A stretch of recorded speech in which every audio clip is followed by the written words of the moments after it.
Good evening, everybody, and welcome back to another installment of Fan Experience TV.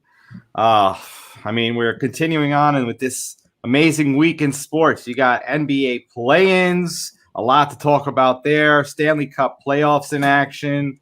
No hitters every other day in the MLB.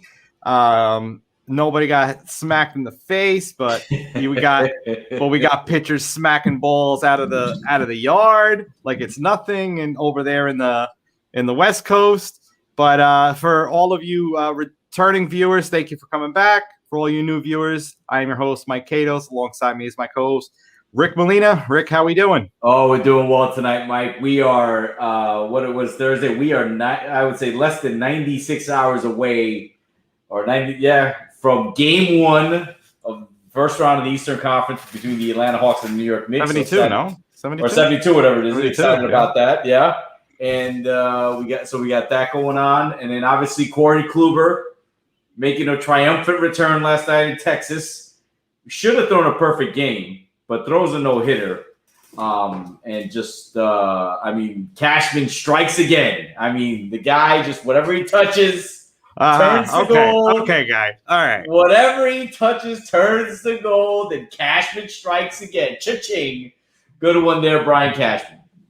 All right. Yeah. Everyone's ripping him a couple weeks ago, but hey, listen. There's honestly, congratulations to Corey Kluber. We'll touch on it a little bit more later on after our featured guest.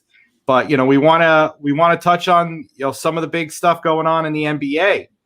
So it's Sunday, the Knicks, 7 o'clock. Knicks game 1 on Sunday night. A lot of exciting games on the docket, but playoff picture still not fully set. And joining us now, returning to the show, he is the host of Gen Z Hoops. Please welcome back Mr. John Hartofilis. Johnny, appreciate you guys for having me back. What's going on? Of course, man. You got Gen Z Hoops. You started it off with what was it called last year?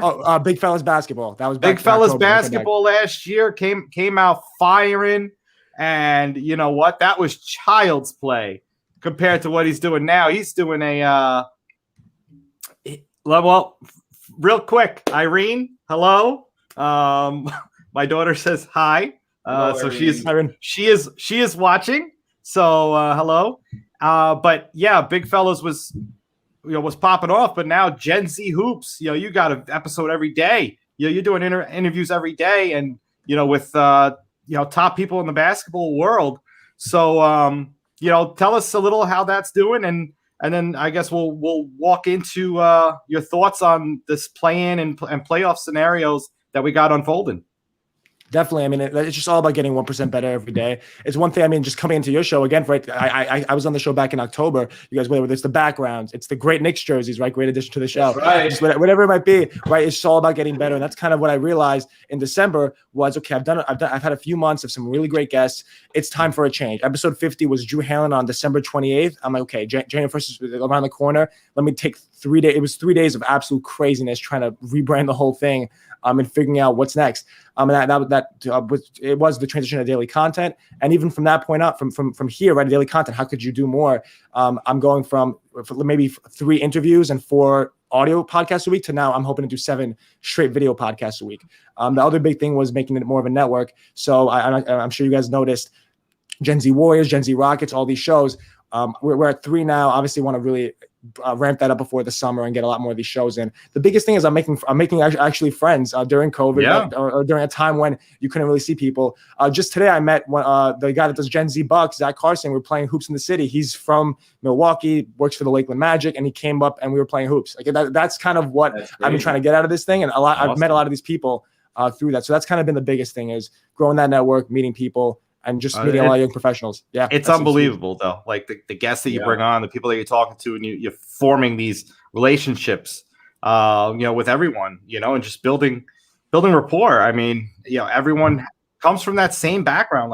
Everyone grew up, watching basketball or just sports in general, and you just, it's kind of like an instant connection, which is a great thing to see, and it's it's the fan experience. That's what. There we go. That's really where it was all born. So obviously, you watched the game last night. The Oh big my God, one. of course. I'm sure you watched both, but the Lakers, outlasted the Golden State Warriors. Steph Curry was just, losing a step or two, towards the end there. And LeBron and the Lakers came out on top. Defense was just on fire. So I guess give us quick thoughts on that game, and then give us your thoughts on who's going to advance in these next two play-in games, and your picks for who's going to go all the way. For sure. I mean, that last question is going to be a tough one with this year, but of course, obviously, we say that every year, but this year especially, it's just so deep. We're 1 through 8 in almost all these playoff brackets. With the Lakers game last night, I would say that was one of the best games of the season. I think everyone was kind of saying that. With the Twitter, everyone was just saying an entertaining game down to the wire, but just also two teams you could tell. I mean, this was the first do or die game we've seen in a while, and it proved itself in that same respect. I mean, even before LeBron shot, as great as it was, and whether or not he saw 3 rims is still up for debate. But it was just but everything leading up to that was awesome. You really saw two teams put everything on the line. The Warriors obviously have an uphill battle just with their rotation, right? They don't have the depth. The Lakers have the best depth in the league. They really have a roster. You can take anyone out and put anyone in, and they really won't lose that much of a step. So that's kind of what was the difference down the stretch, is that the Lakers had those guys to throw at, let's say, a Steph or someone else, and the Warriors didn't have that to answer back when it comes to firepower. You have the most firepower you could have in a single human being in Steph, but other than that, it gets a little tough. He can't carry the team on his back when he's getting triple teamed. It's tough, and then of course against someone like LeBron, you have all those weapons on the other side. It's a tough game, and they almost did win, but definitely what I thought was super interesting. Talking about down the line was the Lakers actually favored against the Suns by Vegas. I think it's almost 3-1 odds in the first round. So that just shows obviously how good of a team the Lakers are, being defending champions. What everyone's thinking there. In terms of still on the West side with the playing game, you have the Spurs are out, but you have the Grizzlies and the Warriors going up at it. That's going to be a great game too. Everyone kind of hyped up the LeBron and Steph narrative, but that also John and Steph, those are two teams that probably I think go up against you a little better. I'd pick the Warriors to just win that one based off of just the experience that they have and all that stuff. The Grizzlies are still a young team. Their time will come. On the East side, and no one really expected the Pacers to do anything without Karis LeVert in. That was obviously really impressed to see them just absolutely blow out the Hornets with that, and we'll see. I mean, how that got 66-52 Wizards right now halftime. Oh yeah. Okay. I haven't been watching. I mean, the Wizards should pull through. A lot of guests from the Wizards on Gen Z Hoops in the past, and that are coming on once they unfortunately lose in the playoffs. I don't want that to happen soon, but we'll see when that does happen. And then just outside of that, just in the playoffs in general, it's tough. I mean, out of the East, I'm hesitant to go to the Bucks because number one, there's bias involved there, so I know everyone's gonna say that. But I do the addition of Jrue Holiday, I think, will make them a significantly better playoff team than in years past. In years past, they've been a great regular season team, and they've dominated the regular season. They just haven't been able to get it done. Jrue Holiday's kind of flipped that. They've gone from the first seed right in all metrics in the regular season. They've dipped a little bit, but I think it's going to poise them for a better playoff run. So I mean, we'll really see that. I'll be right or wrong in just a few days when they play the Heat. If they could really show up against the Heat in a way they couldn't show up last year, that'll show the Jrue Holiday effect and how that works. So all right, then, Johnny, I want to get into it. Knicks Hawks. Let's do it. What are your predictions on them? So I could almost guarantee the Knicks will start off 2-0 because they're 10-0 in games. I'm at the Garden. This is the first year I've been able to go to games. Hopefully that continues this year or this upcoming series. I mean, I'm surprised the Hawks. I got you guys. But I'm surprised the Hawks are favored by Vegas. The Knicks are 3-0 in the season series, right? They had their team that they've had all seasons is intact. It's not like they've had any major injuries. I would have to say, I mean, Knicks in 5 would be good. I'd be there for it, but maybe Knicks in 6 is a little bit more appropriate. I'll say Knicks in 6 just because you obviously have to give the Hawks their credit. This entire series is going to be down to its coaching. These are two teams that no one expected to be this at the 4 and 5. So you went to this playoffs, the Hawks included. They've been on a tear since Nick McMillan joined the team. The Knicks obviously have been on a tear with Thibodeau. That's going to be what it comes down to is who the better coach is, who outcoaches who. And you can't say that about many series. A lot of these series come down to talent. With these teams, these are some teams that just really got put together through all these other skill sets they have, that's going to be huge for them. So, I mean, obviously, I would say Knicks in 6 for that one. The other series in the East are going to go down to it, and really going to see it's going to come down to the Nets, Bucks, and Sixers just based off of talent. But it'll be interesting to see if the Knicks can make any noise in the second round, that would be monumental. Honestly, it could happen with a team that plays good, that plays that well defensively. I mean, everyone counted them out before the season started, so they just they keep on proving everyone wrong. So anything is possible. Yeah, my concern obviously is with Trae Young. Obviously Elfrid Payton's our guard, and not nobody's high on Payton, myself included, man. But do we play Ntilikina in there? Do we get him in the rotation? I mean, to stop, because the guy's going to drop 30, I think. And then the Hawks have shooters. I mean, people aren't talking about this. The Hawks have some shooters. They got Capella in the middle, but they got shooters on that team, man. You got to guard the perimeter. So do you see Ntilikina playing a bigger role in this series? In the game I went to, it's interesting. He only played the last few seconds, which is kind of what happens sometimes. They'll put him in at the end to mess up that last second out of bounds play. I think he should get more time. I mean, in a lot of those games, one of the Boyans or something like that, he went ballistic, right? Just shooting the ball. They do have those guys that they really can just light it up, and you don't expect it. You don't remember these guys. They're not those great. They're not in those top 5 NBA shooters that you'll see. But they'll have that same sort of impact. So definitely that defense, it'll get tested in the first 3 quarters. And if Ntilikina is able to come in and show something, I mean, why not? Yeah, that's the way I see it. I mean, I'm with you. I think this series goes 6, maybe even 7, because I just think Atlanta's being under. Just they're not giving the respect they deserve, because they got some shooters. They got Young, they got Capella. But in the end, Knicks will pull it out and then get to a second round and either against the 76ers. So who knows what happens. So it's good. It's going to be a fascinating series. I can't wait to watch. Sunday night at the Garden is going to be chaos, man. That is going to be crazy. And they raised the limit too. By the way, have you ever connected with the guys from Knicks Fans TV? I watch them all the time. I don't know if you watch that show on YouTube. So CP responded. Yeah. So he responded to my LinkedIn message saying like love it or thanks or great show, and then never responded to the follow-up. Maybe I'll send. I mean, once this right now, he's definitely getting flooded. I'd imagine. Oh yeah. Oh, absolutely. Yeah. I'll hit him after this. See what happens. That's kind of what happens with a lot of guys. Is like you just have to get him at the perfect time. But I'm not sure if you saw the podcast series. Heartbreak, though, the one the Athletics doing on the Knicks. He's actually featured all over that one, talking about just obviously the dismal last few we're seeing now. The beautiful chef's kiss, beautiful basketball we're getting to watch. Yeah. But no, definitely there's a lot of great buzz in the city. I mean, I've been actually interviewed a few times for like the high school scene and like how that's kind of been impacted by what's happening with the program, because everyone's kind of interested in saying we've always had good high school basketball for the last few years. Now there's an intertwine where high school basketball isn't really happening because of COVID, but the Knicks are good. So what's the buzz in the city? Like, and I would say the Knicks are just catapulting everything basketball wise in the city, even though everything else might be down. Yeah. Yeah. And then sorry. Oh, go. Yeah.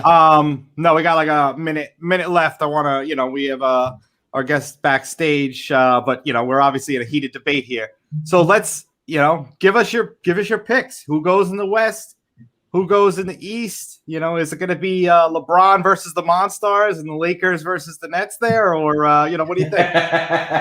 LeBron, I still think I do have faith in the Lakers, but I still have my issues with them. As the Suns are a great team. Like, their path to the finals is going to be really, really hard.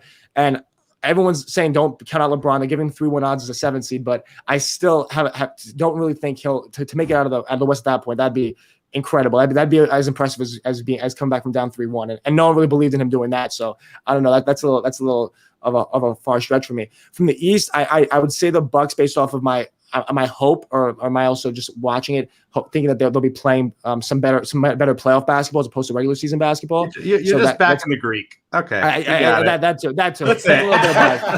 I'm aware. I might be biased, but I know I'm biased at least. And we'll see. I mean, I could be wrong, very wrong in a few days. Just saying how they obviously shake up against the Heat, because we won't know until we see it, because we haven't seen it yet with this new Bucks team. And then on the West, man, I mean, I think I'd have to go with the Jazz, and not just because they're the 1 seed. It's the body of work. I think Gobert's incredibly underrated. He does a lot of things gravity wise as an offensive player that no one gives him credit for. Donovan Mitchell, I saw a tweet earlier today that he's coming back into the series, so that's going to be huge for them too. Obviously, I mean, last year in the bubble he was playing phenomenal, and they were a team last year, right? If that shot goes in, or if they don't lose going down 3-1, or that Ricky Rubio shot goes in at the end, we're thinking about them very differently than we are now. I mean, that's just kind of how recency bias works, and how we kind of just look at teams. The ball goes in, ball goes out. You're a good team or you're a bad team in terms of just, it could be one possession that changes that narrative. But I would say a Jazz Bucks finals. It's going to be interesting. I would think the Jazz might even pull it out over the Bucks, and that's going against the Greek. Just because I've had a few guests from the Jazz on the show and just from watching them a little bit extra than probably most people don't really watch the Jazz that much, being that they're the Jazz, and like the same thing LeBron said about them. We never really watched the Jazz, which is kind of what they have to go up against in terms of that narrative about them. They're a real good team. They're a real good team, and they've shown that they could do some of it in the playoffs before. Now they showed in the regular season. Can they keep it up? Who knows? We'll have to wait and see. But those are my predictions for this year's playoffs. We'll have to look back at this episode. I might be dead wrong in a week. A lot of these teams might lose out. We'll see what happens. I mean, you could come back after let's get you back after the Knicks series and let's talk round 2 for sure. Yeah, no, definitely. All right, so you guys Jazz, text me about games. Jazz Bucks, game 1, 2. Just give me a call and we'll talk. But John, thank you very much for coming on and giving all your insight. Best of luck with Gen Z Hoops. Keep up the good work. You're just you're balling out there. Man. I mean, no pun intended, right? So, and John, CP, if you're out there watching, man, get on that show. Hit the music, CP. Hit the music. Thanks a lot, John. We'll be talking. Thank you, guys. Have a good night. All right. All right. Thank you, John Hartofilis from Gen Z Hoops, for coming to join us. Time to switch gears. All basketball. Now we're going to talk a little bit about, football and just player development as a whole. We have the director of baseball and softball over at Vizual Edge. Please help us welcome Lukas McKnight to the show. Lucas, how are you? Guys, doing great. Good evening. Thanks for having me. Lucas, how are you? Thanks for coming on. Yeah, to you as well. I've had some hot takes in our own office with some of this NBA stuff, so it's fun to hear some people that maybe agree with me. So. Yeah, well, but before, obviously we can, before we dive deep into, I know, obviously you have a, storied history with baseball, but give us your takes on the NBA and your thoughts on last night's game and LeBron seeing 3 rims, and then, where do you see it going? Yeah, I was always shooting for the wrong rim. Apparently, I saw 3 on 8 nights. So I guess you got to go middle. I don't know. LeBron just ceases to amaze, right? Like it's always something. So great action to watch. And I've been a Bulls fan my whole life. I grew up in Chicago in the heyday of the Bulls, so I'm still waiting for them to recover. In the interim, my son's jumped ship and has become a big Bucks fan. Where we live, it's kind of we can get to where the Bucks play at Pfizer Forum almost as fast as we can get to Chicago Stadium or United Center, I guess they call it now. Yeah. So he's become a Bucks fan. So that's the bandwagon I'm on for this offseason or this playoff run until the Bulls retool this offseason and get going again. So I'm all Bucks all the time. I admire all the teams. I don't know it as in depth as your guest before. He was pretty incredible with what he. Yeah, he was locked in. I'm not locked in that way. I watch most of the Bucks games, and I can't turn away from Steph, and I can't turn away from LeBron. So I'll watch some of the better players. But interesting to hear. No, absolutely. So let's get your take. Obviously, a native of the Illinois area. Just a native Bulls fan through and through. Jordan really didn't make a difference. Probably you would have probably went Bulls anyway. So the Jordan versus LeBron debate, is there a debate? It was funny because you talk about recency bias and everything else. I was starting to tip towards LeBron, and then they brought out The Last Dance, and I was like a 15-year-old all over again, where nobody's better than Jordan ever. So. I don't know. Such a different game. We can appreciate them both. Let's let LeBron wrap up the career before we have to decide and just enjoy it. I don't know. I mean, Michael in the 6 titles, never going to a Game 7, winning every finals he ever went to. I mean, some of that stuff's just mind blowing. Thinking back on it and doing it year after year after year. But I don't know what LeBron's doing is equally crazy in a different way. So I don't know. I don't know if we have to pick yet, but it's really close, and I appreciate both of what they do. Let's chalk it up as they're both great. Yeah, Yes. yeah. There we go. The two greatest ever. I think we can kind of say that about it. Yeah. Yeah. Rick, So you want to take the next one? you know what? You go back to the Bulls days. I want to get into that just a little bit. So when I remember listening to my first Knicks game, it was Knicks Bulls '92, Eastern Conference semifinals. Xavier McDaniel, Jordan going face to face. What were those times like in Chicago as the Bulls were coming up in Providence? I mean, in Providence up there, in Jordan's first of the 2-3. Well, it was mayhem, and we just hated. What I remember is a hatred for the Knicks and a hatred for the Pistons. And like you go back and watch, and it was such a different NBA. Like it was so much more physical, and they were beating the tar out of Michael Jordan all the time. Yeah. You know, he's going in the lane and just taking shots, and they're doing all they can to keep him out of the lane. So it's crazy to kind of go back and watch it, just how it changed, and we were all just no one was better than Jordan, but the John Starks dunk was still like etched in our mind, going baseline and dunking on Pippen and Jordan at once. It was like, no, not our heroes, but. No, I mean it was awesome because I mean my childhood kind of like paralleled his rise of they make the playoffs and he has the Larry Bird game and scores 63, but they can't ever get over the hump, and then they finally do, and they go on just a historic 6-year run with the hiatus built in for baseball. So yeah, I mean you want to talk about a magical time that's going to make you a Bulls fan and make you a basketball fan for life. I mean that's hitting the jackpot 6 times over legitimately.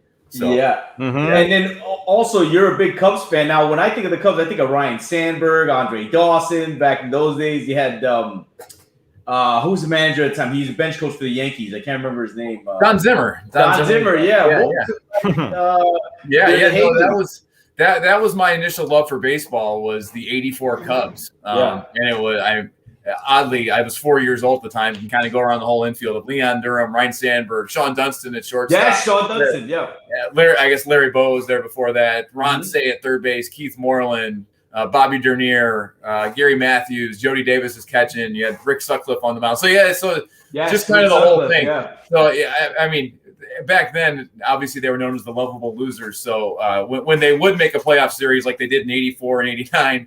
It was a big deal, and I mean the whole city was just behind it. So, those were my heroes. Those are the guys I looked up to growing up, and just fun to have followed it through organically and go to Wrigley Field and special place, and you don't even realize how special it is till you go to some other ballparks and realize, hey, it's not always like this with the whole neighborhood rocking and ivy on the walls and a 100-year-old building. So, just cool stuff. A great sports town to grow up in, and shaped a lot of my childhood and then into my adulthood now. Was Lee Smith on that team too? I think it was. Yeah, Lee Smith was closing games. I remember that. 99-mile-an-hour BBs when nobody was throwing 99. So, yeah, it was pretty cool. I remember at some point it hit me, this guy only throws a fastball. Nobody really does that. I mean, Mo Rivera had his run throwing the cutter and all that. Yeah. But, yeah, this guy would just come in. Everyone knew what he was throwing, and they couldn't hit it. I mean, that's as tough as it gets. Yeah. Yeah, no, when we originally spoke the first time, I think we were just about to get rolling on a Mets-Cubs series earlier in the season. You guys swept us. But yeah, my bucket list is to go to Wrigley. It's worth seeing. It's worth seeing. It's an experience unlike any other. I've gotten to go to a lot of big league ballparks in my life and in my career. So it's cool. They're all fun in their own ways, but it's a unique one. You don't go to many. I mean, you're literally 3 blocks from the stadium and you can't see the stadium. I mean, how many places are like that? It's just tucked in the middle of a neighborhood. You would never build a stadium that way anymore because there's no parking to do anything. But the whole neighborhood revolves around this ballpark. And when it's a sleepy neighborhood on non-game days, and then it comes to life and then some when the Cubs are in town. No, absolutely. It's just got magic built into it, For sure. For sure. And obviously things disappear over there. Things disappear in that ivy, and you can't find it. They do from time to time, yeah. Like championships, you couldn't find it for 108 years. Oh, it took a while.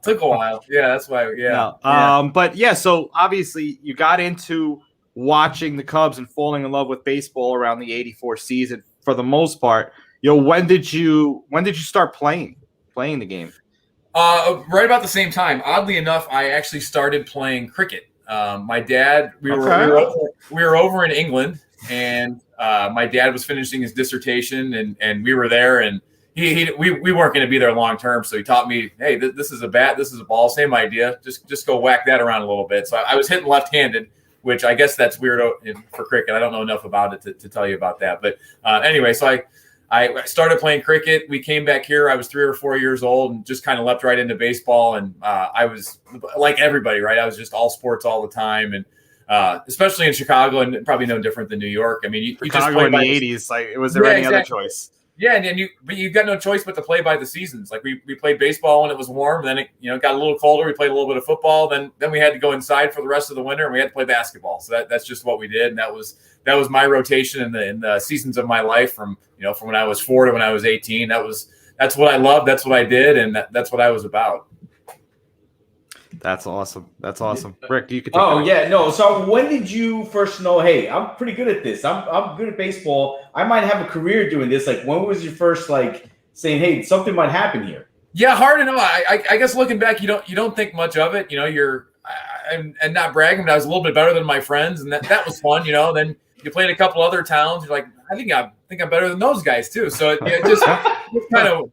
One thing led to another, and you just kind of tried to stay on top. And you get to high school, and all of a sudden you're getting overtures from colleges and pro teams, and you're thinking, man, I didn't really consider it that way, but I guess I'm good enough to do that. So, for me, it was never one overarching plan. Like I was like any kid, I wanted to play in the big leagues, and I didn't know the route to do so, but played, had fun, and just kind of fell in my lap, I guess, that I was good enough and got enough exposure. So it almost just kind of sneaks up on you. All of a sudden you're getting this interest, and you're going, well, I guess that's the next step, and I guess that's the carrot that I'm going to be chasing after next. So it was never one moment where I decided I was going to chase it, or all of a sudden realized I was good enough to do it. It was just kind of one door led to the next, and hey, here we go. Let's see what can happen. And what was your first experience? You become a professional. Tell us about the first time you get to the ballpark, first practice, first hit, first everything. I mean, like imposter syndrome's real, and this is funny because it's a player you've heard of. So we were taking infield the very first day, and I'm a catcher. You're there with it. There's one other catcher, and I'll spill the beans. It was Carlos Marmol, who went on to become a really good reliever, had a great arm, and so we're going to be the two catchers throwing an infield. He gets the first ball and throws it down to third, and I've never seen a ball thrown like that. I mean, it was incredible. And I played with a lot of good players. I mean, obviously he had a unique arm, but he threw the ball so hard, and I was just thinking, I've made an enormous mistake. I don't belong here. It was just thinking, I think I'm in way over my head now. This isn't for me. But whatever. One thing led to the next. He could throw better than I could. I could hit better than him, and it all evened out. And he found his way to the mound, and it was better. But I think for a lot of guys, and especially me, there's that moment where you've been one of the best players or the best player on your team your whole life, and you jump in pro baseball, and it's like, wow, these guys are different. I feel like I'm pretty good, but these guys are different. So there's always that moment you run into somebody. I guess unless you're Barry Bonds, you run into somebody that's a lot better than you, and it's just kind of hard to fathom. But it happens. It happens to everybody. At least it happened to me a lot. So. Yeah. So I wanna get your take on this, because obviously, catcher was your primary position, right? Yeah. I played mostly catcher, and there was a few years where I hit okay, where they tried to get my bat in the lineup a little bit more. So I played some first, and maybe even a game at third accidentally. Understood. So so obviously with your catcher experience, you've seen a lot of pitchers, seen a lot of pitches coming your way. Corey Kluber, who just pitched a no-hitter last night. Yeah. We had one from John Means, a couple weeks ago. Actually, you know what? What's your take on the whole swinging strike wild pitch thing? Because I feel like he should have got a perfect game. I think that rule is a little probably needs to get changed. Might be a little antiquated and out of date. It feels odd to punish a pitcher for throwing a pitch that's so good that not only the hitter couldn't hit it, but the catcher couldn't corral it. Like, you're out. You swung and missed, and you're out. So that's what I'm saying. Like, it's literally an out. Yeah, that would be my take. That there's a few things we could change in baseball. I coach some 12-year-old kids now, and teaching them the drop third strike rule when they were 9 and 10, that was a disaster. So if we could get out of having to teach 9 and 10-year-olds about that and just get rid of it completely. They swing and miss, they're out. That's that. I don't know why they get an opportunity to get to run to first base if we can't corral it. So that's what I'm saying. Infield fly, you don't have to catch the ball. What's that? An infield fly, you don't have to catch Exactly. the ball. Yeah, we got instances, right? You got instances. Exactly. So I mean, I don't know. To cost him a perfect game for that. Yeah. Kind of, it rubs me the wrong way there. Yeah, and then there's like arbitrary instances where it doesn't matter. Like if there's a runner on first and you drop it, then he's already out anyway. Like, why is that?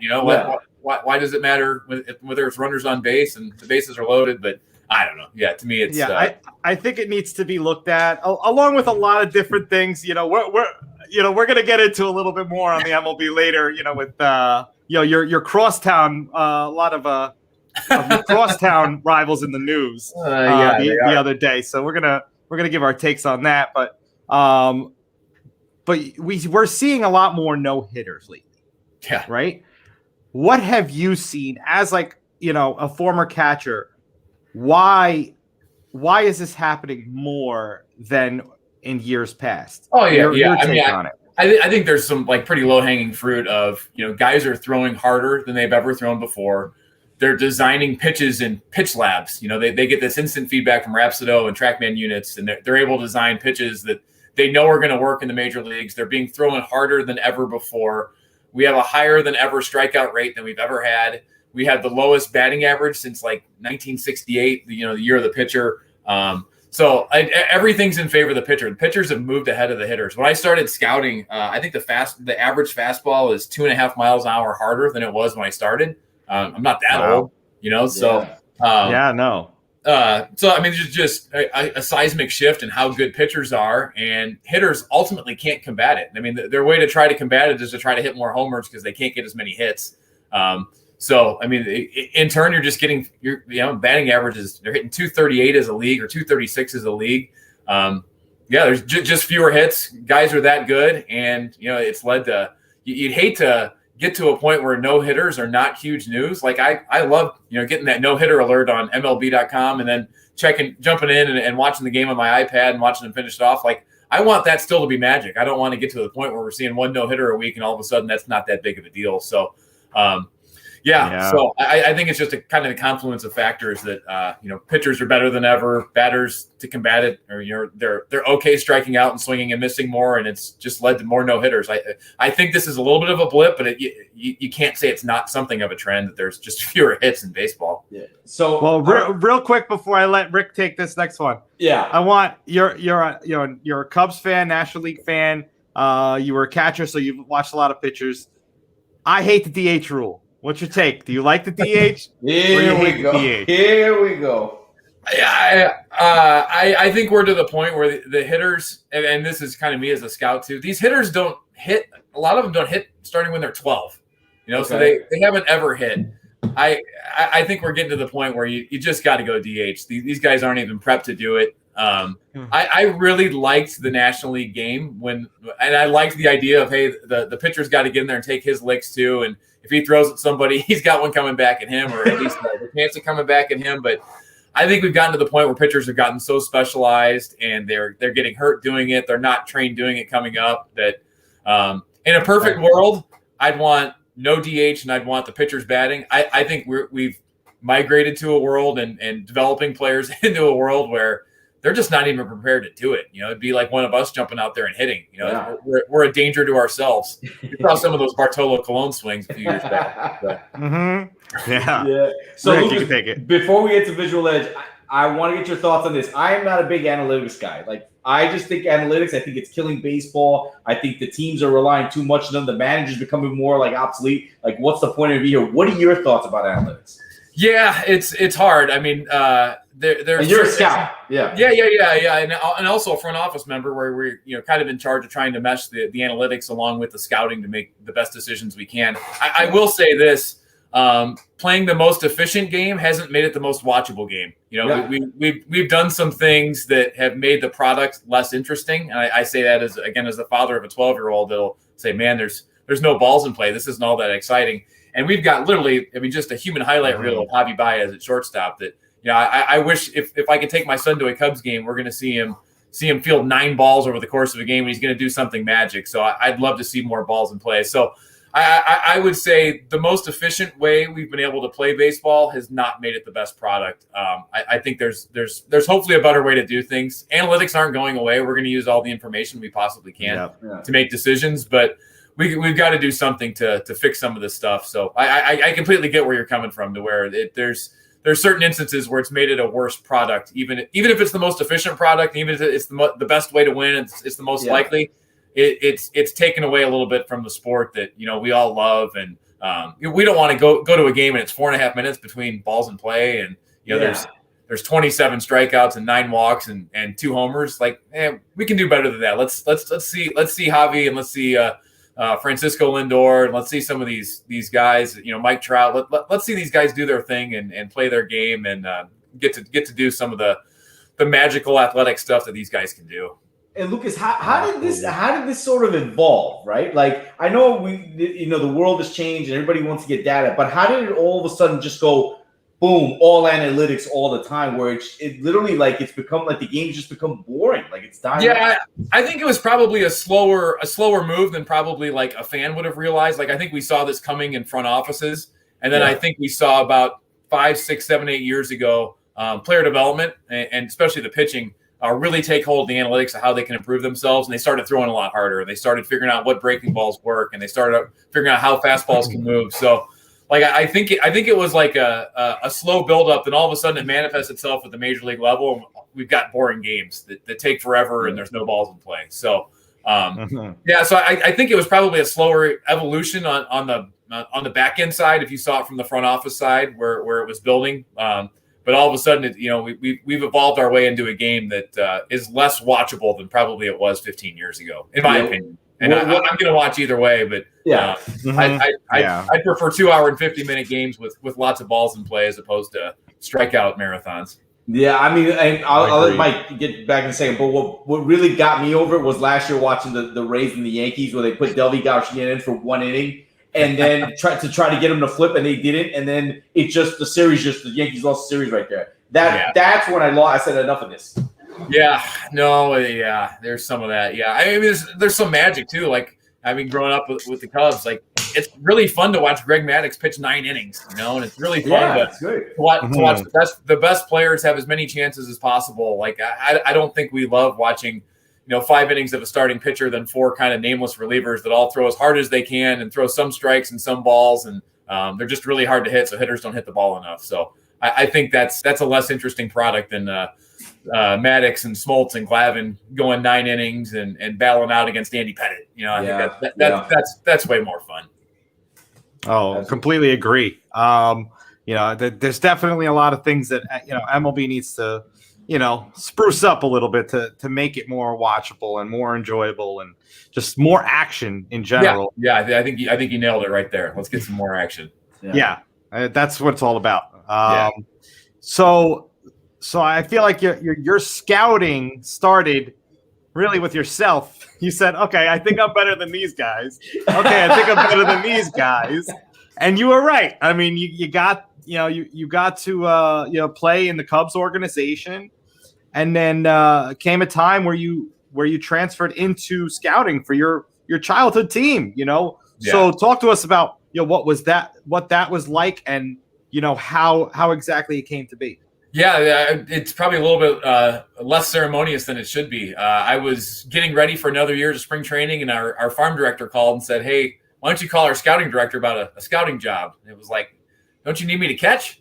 But but they didn't. They had some other plans for me off on the other side of the backstop. So no, I mean, I was flattered, and honestly, like, I knew my plight as a catcher that and as a player, that time was probably ticking to an end. I could have hung on a couple more years. Who knows? Maybe you get a cup of coffee in the big leagues or something. But what's that worth at that point? So this was a really cool opportunity. I'd always wanted to work in the game. Hadn't really given much thought about scouting, and lucked into the opportunity. Was good enough at it that they didn't make me quit, and took a liking to it. And it was really fun being a part of contributing new players to the organization. You still get to scratch that competitive itch. You're not playing, but you're still paying attention to the games every night, trying to help the team win in your own way. So it was really fun, really fun, like cognitive and cognitive exercise to to beat your other opponents they're scouting the same players and trying to get them in the right order. So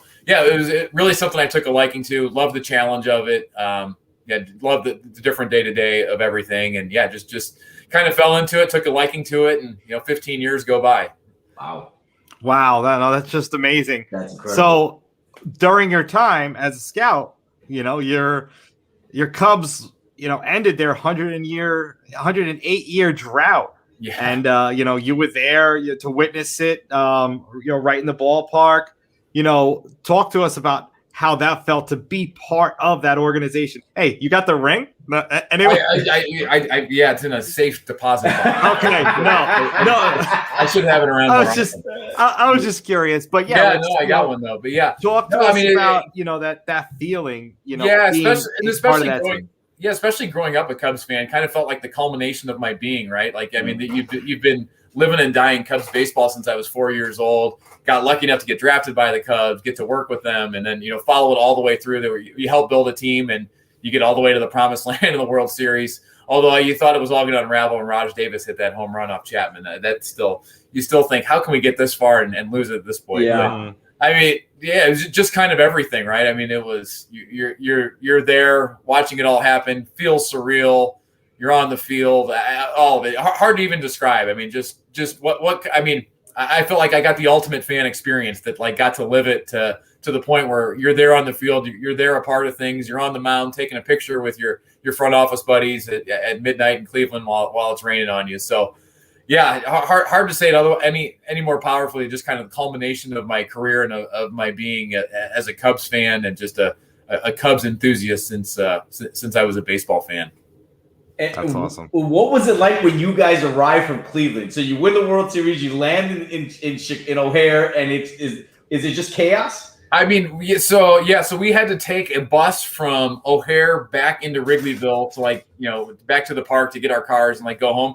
And so we got back in, and it was about 6 a.m, and the streets are packed. The streets are packed, and there's the buses are coming in, and the fire hoses are out, and they're doing shooting the buses with that. And I mean, it was mayhem. You would have thought it was 10 o'clock at night. I mean, just wow. Nobody had given up. We were going to rock all the way through. That's just kind of what it was. So I guess if you wait 108 years, you're allowed to do it. Yeah. Do what you want. You literally kind of do.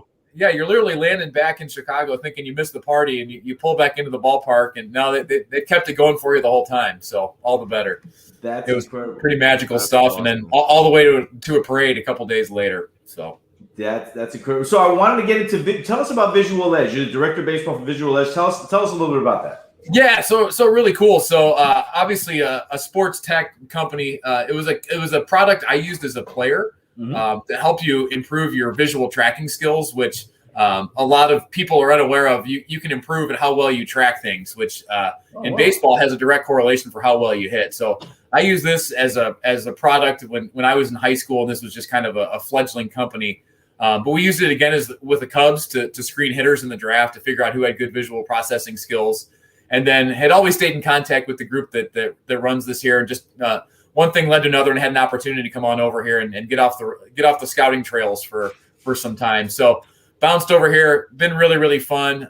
Just kind of a different style of life, a little bit more entrepreneurial in the sports tech world, where you're connecting with all different sports, still dealing with baseball people a lot, but bouncing around to other sports, and just kind of getting the message out that visual tracking skills are malleable. They can be improved. We've got software to help you practice. And we've tested so many players in the draft over the last 15 years. We've got a lot of evidence that our product works, that, hey, if you score well on our test, it actually leads to better results on the field. Wow, okay. We've got a number of players using us. We've got a lot of teams using us. We've got a big footprint in the NHL, and we're just trying to expand it from there. So been really fun being part of a small team, growing a business.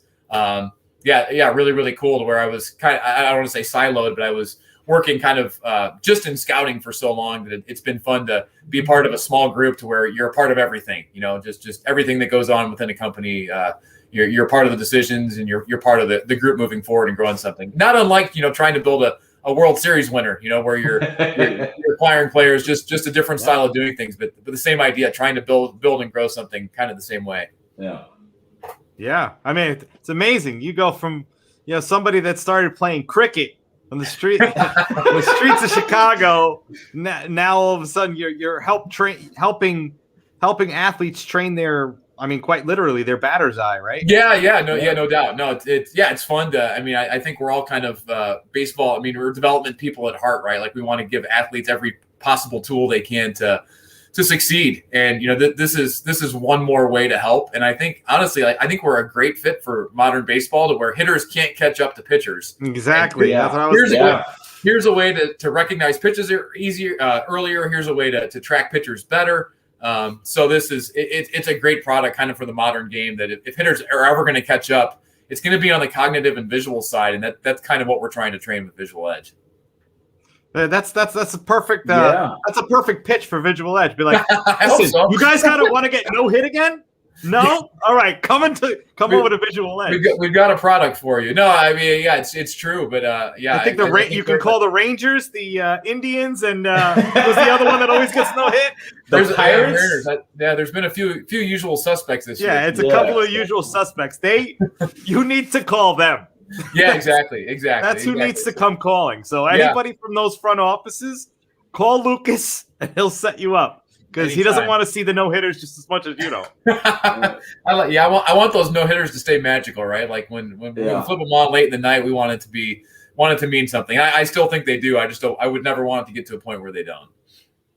I completely agree. So talk to us a little bit about, you said you're working on something with the NFL as well, to help that. So talk to us a little bit about that. Yeah, a little bit. Yeah, I think we have some involvement kind of in every sport.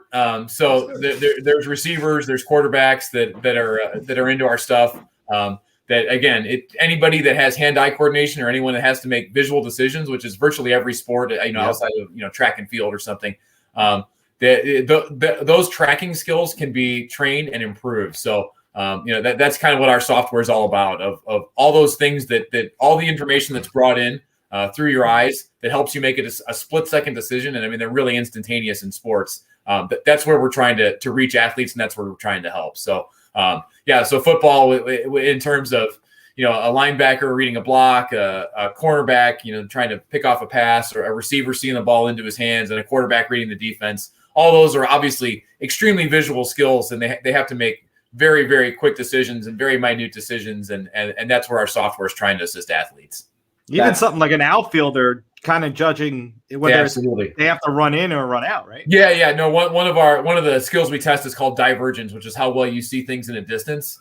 And when we test top level athletes, we tested a major league center fielder the other day. He literally scored almost off the charts on his divergence. So he can see, the minute a ball is hit, he's able to track it and know where that thing's going. As opposed to, there's been some athletes, I'm not going to name any names. We've tested some major league outfielders that aren't very good, frankly, and their divergence is not very good. And we kind of know why. That the ball's coming off that bat, they don't know how to judge it immediately. And they're a split second later, and they make a bad decision. They go in when they should go back, and that's all the difference between making a great play and making yourself look like a doofus in the outfield. So Yoenis Cespedes in 2015 should have used Vizual Edge.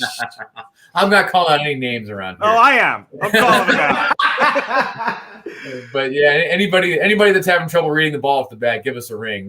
We can help you out. Lucas, a couple final for me as a scout. How I know it's you guys all these rounds in the draft, but like when you see a player, like can you tell right away this guy's going to play in the big leagues, or can you see like maybe not, like do the real good ones stand out? I mean, at the very top of the draft. I mean, just for instance, when you went to watch Chris Bryant in college, that guy's a big leaguer, and probably could be a big leaguer tomorrow if he needed to be, right? So there's certain guys like that. But in a draft, there's probably not more than 10 of them that you can really say that about. I mean, there's a lot of guys that have the ability to get there that don't persevere for one way or the other. Yeah. There's only so many, there's 5 to 10 players that are so overwhelmingly talented in a draft that you can just say, this is for sure a big leaguer. And even then there's, the injury bug can come and derail some careers pretty quickly, especially with pitchers. But there's a handful per draft where you watch him and go, this is just different. This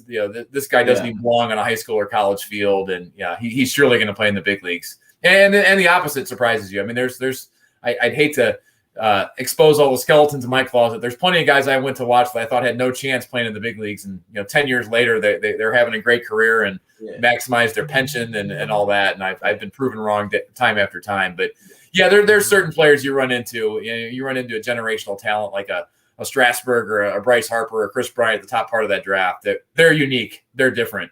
Yeah, so, I think a Piazza. I think he was like a 23rd round. No, like 62nd round. It's a round that doesn't exist anymore. And so who knows what the actual story was? But someone said it was like a favor to Mike Piazza or to Tommy Lasorda, since he was his godson or something, or a distant relative. So yeah, he was deep in the draft, and those are really fun stories, and they're often great scouting stories, and they're always there, and it kind of keeps scouts on the hunt. And it's a really fun part of baseball.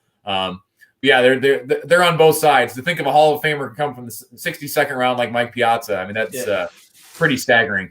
And then finally, you've been around baseball all your life. The best player you've ever played or you've ever seen? I played against Barry Bonds a little bit in spring training, and that I mean, I just can't top that. I mean, you go to like his baseball reference page, and it's like even better than you remember. He's the one that always sticks out. Is, I mean, you played against some great players and played in some spring training games with Sammy Sosa and some of these guys that did some amazing things, but I don't think I'll ever top Barry Bonds. I know I won't ever top Barry Bonds as a player. So I'm not going back to I remember. I mean, we might be around the same age growing up with the Pirates and the Cubs, those series back in the day. Jim Leland was the manager. Bobby Bonilla was on that team. Andy Van Slyke. I remember all those teams. Yeah. Oh, that was awesome. Yeah, that was back in the days when Jim Leland could smoke heaters in the dugout. World's changed since then. I always thought that was a good color from player Jim Leland. So, but those were some great teams. Bonilla, Van Slyke, Sid Bream. Yes. Yeah, Chico Lean. Yeah, those are fun teams, and it was fun when you had those small divisions. You're just playing those teams all the time, and there's no interleague play, so they were always heated at some point or another. Yeah. So I guess quick take on you because you're crosstown rivals, obviously, with that Mercedes home run the other day on 3-0, obviously up a lot. Are you telling the pitcher to throw behind him? I don't think so. I think we're a little bit past that in baseball. Thank you. Yeah, I think a little bit. The world's changed. I also think you're looking at so Mercedes is a 28-year-old rookie. He probably hasn't made a ton of money in his life. He's having a great season. At some point, he's going to get to arbitration, and he's going to get paid based upon how many hits and home runs he has. Do all you can, buddy, to hit as many homers and hits as you can and make as much money as you can. Not everybody gets these opportunities. So I'm never going to fault a hitter for being really good at his job. That is his job. To hit the ball. Well said. And it's funny. The pitcher's job is to pitch strikes. Don't wait until the fourth pitch to pitch your first strike. No doubt. There's an old saying in baseball too that you don't like it, play better. That's kind of the instance. Don't get mad at him for hitting home runs if you're going to put a guy out there throwing 47 miles an hour on the bump. So find a better pitcher to get him out, and I don't think that's a conversation we need to be having. He's entitled to as many home runs as he wants. Amen. Well said. Amen. Well said. Awesome. That's that's really the only answer. That should be the only answer. But unfortunately, there's a lot of people that feel the opposite side of the coin. But I was going to say we're on day 5 of this commentary, so it's not the only answer for everybody. Yes. Yeah, look, me and Mike say it all the time. Like, baseball's got to evolve. Like, it's 2021. Play like it's 2021. Like young kids want to see action, like you were saying before, and like let these guys have fun. Like I love like Machado and Tatis out there. Let them have fun. No, I mean my kids, my son and his buddies are they're hitting wiffle balls and they're doing bat flips and they're doing all that. It's great. We imitated our favorite players growing up. They're imitating their favorite players. Let the kids play. Is it hurting anybody? No. So let them play. Yeah. Let them play. It's a game. Baseball is a game. You're supposed to have fun. Yeah, you get paid a lot of money, but you have to have fun. That's what baseball started as. Exactly. And that's what it has to continue being. Yeah, I'm all about it. Let them play. Let them have fun. Let them celebrate like they do in every other sport. And let's just get used to it and know it's a part of the game. And it's going to make it better for all of us. The kids are going to like it more. They're going to be more engaged with baseball. Like that's what we want. We want our kids to grow up liking it the same way we liked it, and their kids after them.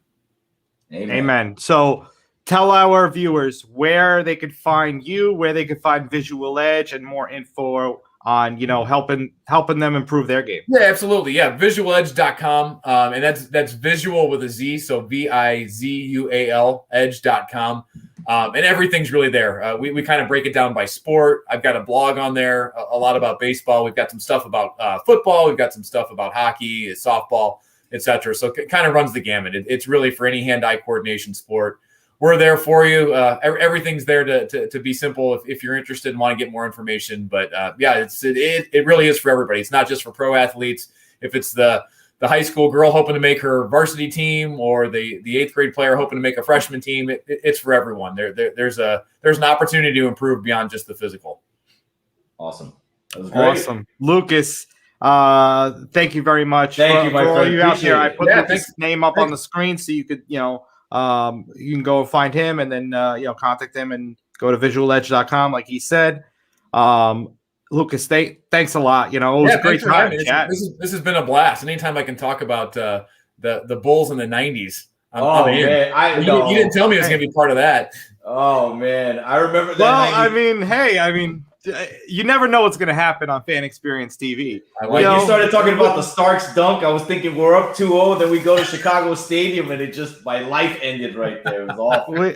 I like to think that this show is kind of like us just like hanging out at a bar and just talking sports. Sure would have feel. I would have brought a beer if you'd have told me that. Well, I see that I see that Hennessy back there. Oh no, you know what it is? It's after we won the World Series, they made a special Maker's Mark. Oh, Maker's Mark. Oh, wow. A special Maker's Mark, but it's got a blue coating on it. Okay, yeah. All right. So, yeah, kind of a cool bottle to commemorate the World Series. So I'll is that 108 years old? Well, I'm not going to open it until it's 108 years old. It's got a cool watermark, 2016 World Champion. So awesome. It's a bottle I won't open, but kind of a cool keepsake to have on the background. I didn't think it'd be featured on so many Zoom calls, but I wasn't planning on a pandemic though either. So, well, in 108 years, are we going to see a no hitter every 5 times a day, or are we going to see no hitters for 20 years? Yeah, if we stay on this trend, we might. Unfortunately, so we'll fix it before then. I think. And then you're going to need a lot of that. Lucas, thank you, my friend. Appreciate it. Thanks a lot. Have a great night, and you're always welcome back. Yeah, thanks for having me on. I'd love to come back here soon. Yeah, awesome. Yeah, towards MLB playoffs, we'll bring you on again. I'm in. Awesome. Thank you, Lucas. Take care. All right, take it easy. Have a good night. Bye. Bye. All right, Lucas. That was a great interview. That was a fun chat. Yeah. That was a fun chat. You know what we didn't get into? And we always forget something. We always forget something. How can we hit everything? But we forgot something. Bartman. Oh. Steve Bartman. We will save that for when he comes back on the time. Yeah, I guess it's not really a sour feeling anymore because they actually won. No, but if they didn't win, that would have hurt. Well, technically, we talked about it took them 13 more years to win, but okay, but they won. But they won, right? They won. It kind of wipes it away just a smidge. Yeah, but what was it like for those 13 years? That poor guy had to go into hiding. I mean, Moises Alou pretty much calls him out. I know. But he got invited to the game, right? No, he didn't go. And rightfully so. He said, "You know what? You guys treated me like crap. I'm not coming in." Good for him. But he got invited, right? He got invited. Yeah. Yeah. So yeah, we touched on it a little bit with the Mercedes, and he hit the ball 3-0 count, gets a fat pitch, hits a home run. They were up a lot, and then he got thrown at. Correct, the very next at bat, and Tony La Russa, the White Sox manager, the manager of the said person that hit the home run, said that he deserved to get thrown out. La Russa, now Tony La Russa, 76 years old. That's like me arguing with my dad about something. He's going, "No, this is the way it is," and I'm like, "No, it's your team." He's wrong. He was wrong, and he should apologize to the kid. And you know what? And Lucas is right, dude. Like, the kid shouldn't apologize. What is he supposed to do? Just stand out there and not play? Like, he's 28 years old. He's a leading candidate for Rookie of the Year. He's been in the minors forever. He gets in the big leagues, and they're like, "You know what? and that's, again, you and I talk about this all the time. That is the problem with baseball. Baseball has not evolved. The game, like Lucas's kids, they're doing backflips. Like these kids are going out there and doing backflips and stealing bases when it's not like the game has to change. You got to make it more exciting, dude. Like nobody wants to go to a game and sit there and be bored and go by these old rules that nobody understands anymore. Think about it. Back in the 90s, you had Griffey with his hat backwards. Everyone's wearing their hat backwards. Like he's trying to bring a little pep in this like very old-fashioned game. It doesn't have to be this, I've always, obviously you're a Yankee fan, but like this whole like no facial hair thing, and you have to have your hair at a certain length, and Johnny Damon cutting off all of his hair just to join the Yankees. I was like, what is this? Like, this is ridiculous. I get it. They have their traditions, but sometimes traditions have to change just, exactly with the time. Like you can't be stuck in just this like this bubble, this time machine, this time capsule. The game is 150 years old. It's 150 years old, maybe more. And you cannot play like it was back then. I mean, a lot of things in the world has changed in the last 150 years. In the last year has changed. I mean, it's crazy. It's nuts. And here's the other thing. The game is evolving. It's more diverse. You don't have these sort of, old sort of like traditions of baseball. It's different in other cultures, in other games, that in other wherever they, in other countries where they play baseball. It's more exciting. The fans are more engaged. The players taunt more. And I think baseball needs to evolve. They need to get the rigidity out of the game and evolve. At the same time, not go over. No, you can't. No, you can't. But they need to evolve. You can't go like binging. Like you can't go from like, not doing one thing and then all of a sudden, doing 20 different things. Yeah. But this is something that's so small. Like the batter's job is literally to hit a ball. Is it or is it not? That's why people get signed. Yeah. To be somebody to hit the ball. Exactly. And he did exactly what he was supposed to do. He did nothing wrong, dude. Nothing. You and I agree wrong. on that. And Nothing they wrong. should not apologize and like Lucas said, if you get hit, then pitch better. Yeah, that's it. Exactly. Obviously, pitchers have figured out how to get people not to hit.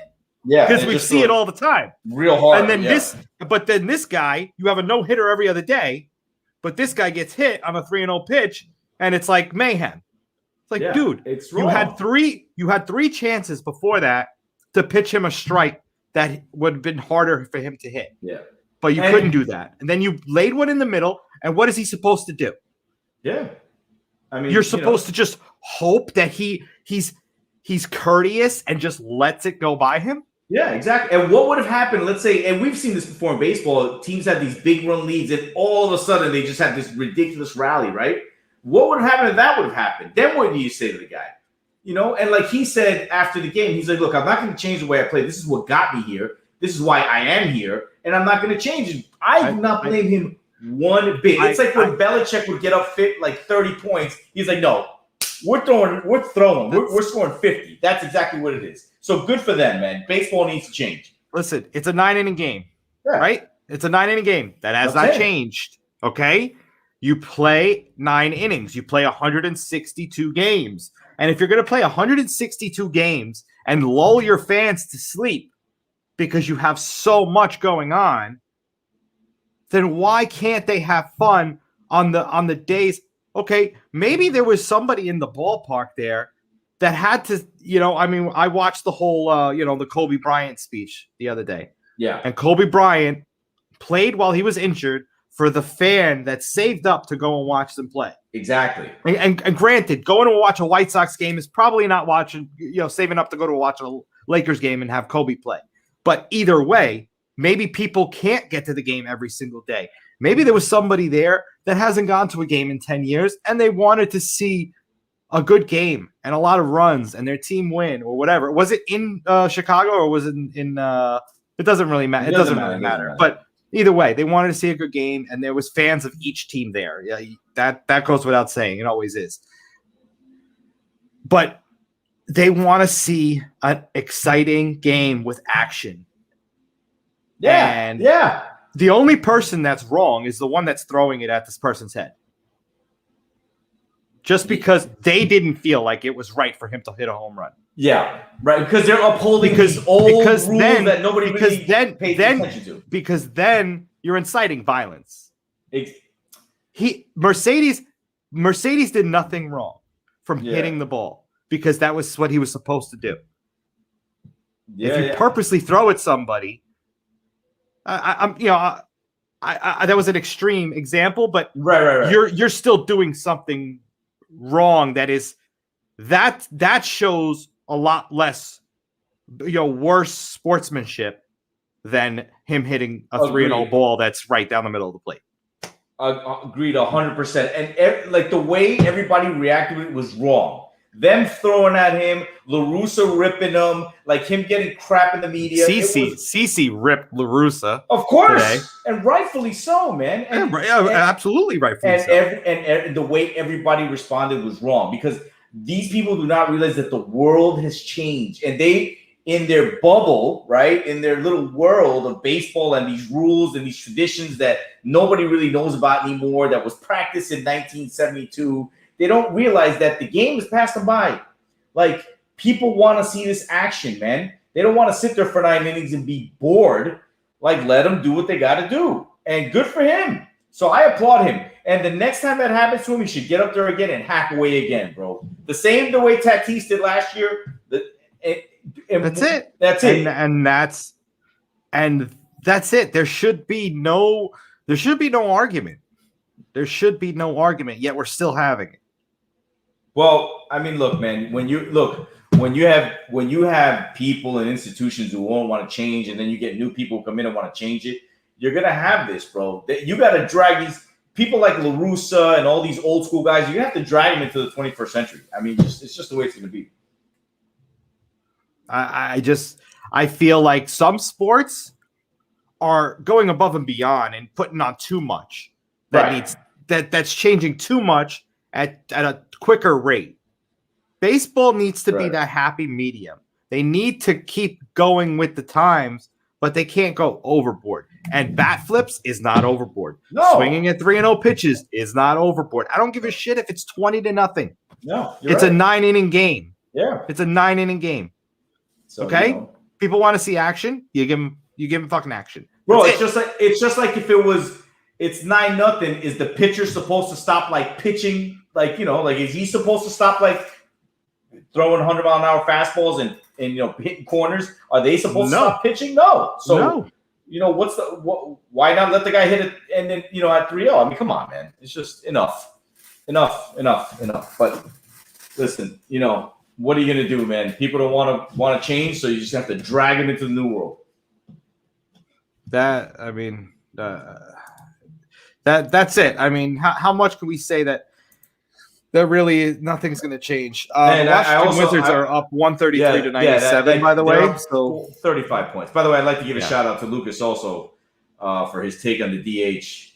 I think you need to accept the fact that it's over. I guess I gotta change too. You gotta change. It's over. Okay. All right? It's done. All right. Bye. I guess I'm preaching all this. I'm preaching all this like it's 2021. Change with the times. And here you are living in the 80s. I'm gonna take the La Russa role on that one. Yeah. Obviously, what he said is if the kids at Little League aren't doing it, then I agree. They totally just took that part of the game out for pitchers, and they're specializing a lot more. So, all right. It is what it is. You know what? I might disagree with it, but I'm gonna have to just live with it because that's where we are coming. Yeah, that's where we're going, and that's it. I have to accept analytics. I don't like it. You have to accept. I know, but I have to accept the fact of like guys are gonna strike that 300 times and they're gonna hit 30 home runs or whatever, and I have to accept that.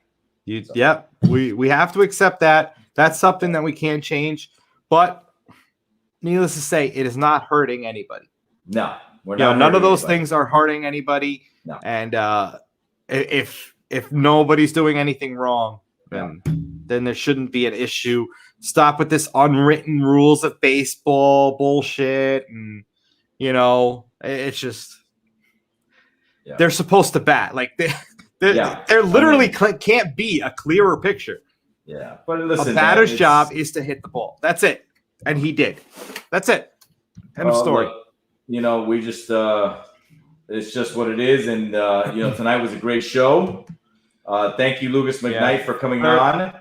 35 points still for the Wizards, so it looks like the Wizards are going to advance. There's 3.5 breaking minutes. news in the world of sports. Is there right now, huh? Boxing came out a little while ago. Tyson Fury has agreed to a third fight with Deontay Wilder All for the right. heavyweight championship in July. Wow. So right around the corner. Right. So I guess what happened was he had the fight signed with Anthony Joshua in Saudi Arabia. They were going to split like $150 million pot or something like that, or $200 million for the site fee.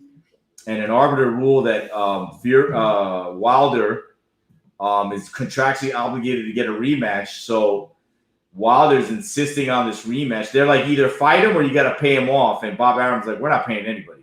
So this fight is going to happen. Looks like Anthony Joshua is going to have to fight Alexander Usyk is mandatory, and then these guys will get it on in December. So looks like we're gonna have a couple fights this year. That's great. There you go. And Jake Paul signed the deal, right? Yep, signed the deal. He's gonna be fighting. Who's he fighting? I have no idea. But he's got like a contract or something now, right? He's gonna have a few fights. The Islanders lost tonight. 5-4. So Penguins are up 2-1 in the series. And looks like Tampa Bay Lightning are up 2-1 in the series. The Avalanche are rolling at 2-0 in the series. Hurricanes, Tara said all this. She liked the Penguins, the Avalanche, the Hurricanes. She liked the Oilers over the Jets, right? Yeah, the Edmonton Oilers. Yeah, so when the Jets are up 1-0 in the series. I mean, that's pretty much what we got going on. Bruins are beating the Capitals 2-1 in the series, and the Golden Knights are tied with the Wild. And for all you fans out there, Sunday night, 7 p.m., I want to hear you loud. I want to hear you proud. I want MSG rocking. I want the Knicks jerseys out there. I want to see towels. I want to hear the chant of defense. Let's go Knicks. Let's go Knicks. Game one with the last 8 years. So let's go Knicks. Enjoy the play-in game. Obviously the Wizards are going forward, and then you got the Warriors playing tomorrow night against the Grizzlies, and let's see who advances there. And then Saturday, playoffs are underway. Brooklyn plays Saturday, and those Knicks, they play on Sunday. So let's go and see some exciting basketball down that stretch. Until then, we'll be back after on Tuesday night and recap the weekend of playoffs. Yep. So for everybody, enjoy your weekend, enjoy the sports. Stay safe, and we'll catch you back Tuesday night, 9 p.m. for episode 85 of Fan Experience TV. Until then, peace. Good night.